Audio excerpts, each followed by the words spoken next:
ఇది ఇటు పెడితే మేము చెప్పినా కేసీఆర్ పట్టించుకోలేదట. అది ఉందా వీడియో? నా బొట్టు రక్తం ఖర్చు పెట్టిన అనేది మేం చెప్పినా కేసీఆర్ పట్టించుకోలేదు అంటుండు. మేడిగడ్డ వద్ద బ్యారేజీ వద్దన్నా వినిపించుకోలే. మేడిగడ్డ మంచిది కాదని ఆయన, అక్కడ బూడిది ఉంది, కింద బొగ్గు నిక్షేపాలు ఉన్నాయి, ఇక్కడ కడితే దశకిపోతుందని చెప్పి నిపుణులు చెప్పినా కేసీఆర్ వినిపించుకోలే. మా రిపోర్టును పక్కన పెట్టి ఆయనకు నచ్చినట్టు చేసిండు. జస్టిస్ ఘోష్ కమిషన్ ముందు రిటైర్డ్ ఇంజనీర్లు వెల్లడి. తుమ్మిడిహెట్టి వద్ద బ్యారేజీ కడితేనే మేలని చెప్తే మేడిగడ్డ వద్ద కట్టిండు. మేడిగడ్డ నుంచి ఎల్లంపల్లికి నీటిని ఎత్తిపోస్తే సమస్యలని కూడా చెప్పినాం. పైగా ఖర్చుతో కూడుకున్నదని రిపోర్ట్లో ప్రస్తావించినట్లు వివరణ.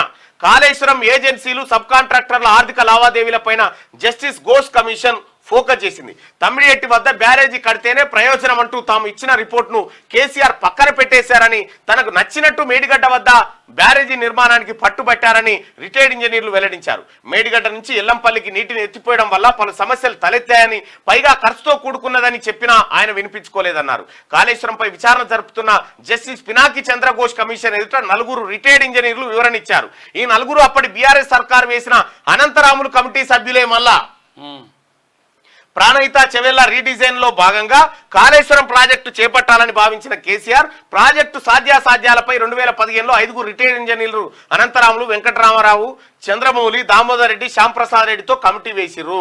ఈ కమిటీలో ఉన్నటువంటి వాళ్ళే మేమిచ్చిన రిపోర్టు ప్రకారం తమ్మిడిహెట్టి కాడ కట్టమని చెప్పినాం, కానీ కేసీఆర్ అట్లా కట్టలేదు. కేవలం 1,00,000 కోట్లు మింగేటువంటి కార్యక్రమానికి తెరలేపి ఈడ మేడిగడ్డ దగ్గర కట్టిన, అందుకే అది దశకిపోయింది, ఆ ప్రాజెక్టు పనికి రాదని చెప్పి పీసీ ఘోష్ కమిషన్ ముంగట నిన్న రిటైర్డ్ ఇంజనీర్లు అంతా గోడెల్ల పోసుకురు. ఇక దానికి కేసీఆర్ ఇది నాకేం సంబంధం అంటాడేమో, ఇది నాకేం సంబంధం ఏం చెప్తాడేమో. ఎట్టి పరిస్థితుల్లో కల్వకుంట్ల చంద్రశేఖరరావు గారు, మీ పని అయిపోయింది, మీరు చేసిన పాపాల చిట్టా బయటకు వచ్చింది, నేను తప్పించుకుంటా, ఇంకా బెదిరిస్తా, ఇంకేమో చేస్తా, నువ్వు ఏమీ చేయలేవు, నువ్వు చేసిందల్లా అవినీతే. ఇక్కడ క్లియర్గా చెప్తానే ఉన్నారు కదా, మా తప్పే లేదు, మేము ఇచ్చిన రిపోర్ట్ వేరు, కేసీఆర్ చేసిన కథ వేరు అని చెప్తా ఉన్నారు. నువ్వు ఎందుకు మార్చాల్సి వచ్చింది మేడిగడ్డ కాడికి? తమ్మిడిహెట్టి కాడి నుంచి కడితే 38,000 కోట్లలో అయిపోతుంది, పైసలు మిగిలేయి.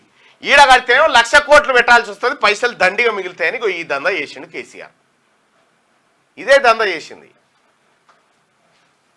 ఖచ్చితంగా వస్తలేదు. నా బొట్టు రక్తం ఖర్చు పెట్టి కట్టినా అని చెప్పి చెప్పిండు. నీ రక్తం బొట్టు ఎటుపోయిందో నువ్వు ఎటుపోయినావు, కానీ మొత్తానికైతే తెలంగాణ సర్వనాశనం చేసి పెట్టినావు. ఇలా తెలంగాణ వాస్తవానికి మేడి పండులాగా తయారు చేసి మొత్తం ఇప్పితే అన్ని పురుగులే. కేసీఆర్ చీడబట్టింది తెలంగాణకు. కాబట్టి ఒకే ఒక్క మాట, కేసీఆర్ తప్పొప్పుకో, కమిషన్ ముందు లొంగిపో, మాట్లాడు, తప్పొప్పుకొని మాట్లాడు. ఇంకా డంబాచారం చేస్తే ఫామ్ హౌస్లకేని గుంజుకొస్తారు నిన్ను ఎప్పుడో ఓసారి.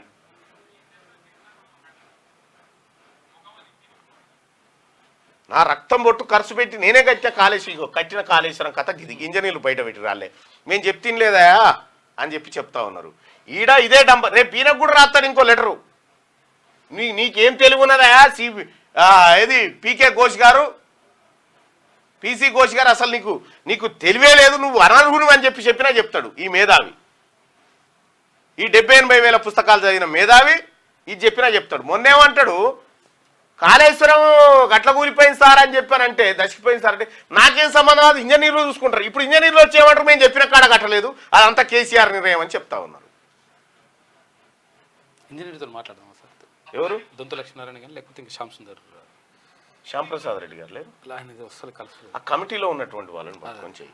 సో మొత్తానికి ఎట్టి పరిస్థితిలో కేసీఆర్ విద్యుత్ కొనుగోళ్లలో నిండా దొరికిపోయినటువంటి దొంగ, కాళేశ్వరంలో కూడా దొరికే దొంగనే, ఈ ఫోన్ ట్యాపింగ్లో దొరికేటి దొంగనే, ధరల్లో దొరికేటువంటి దొంగనే. కేసీఆర్ను ఎట్టి పరిస్థితిలో వదిలిపెట్టే ప్రసక్తే లేదు. తెలంగాణ పిల్లల జీవితాలతోనే ఆడుకున్నాడు. భవిష్యత్ తరాలను తాకట్టు పెట్టి తన తరాన్ని రక్షించుకునే కార్యక్రమం.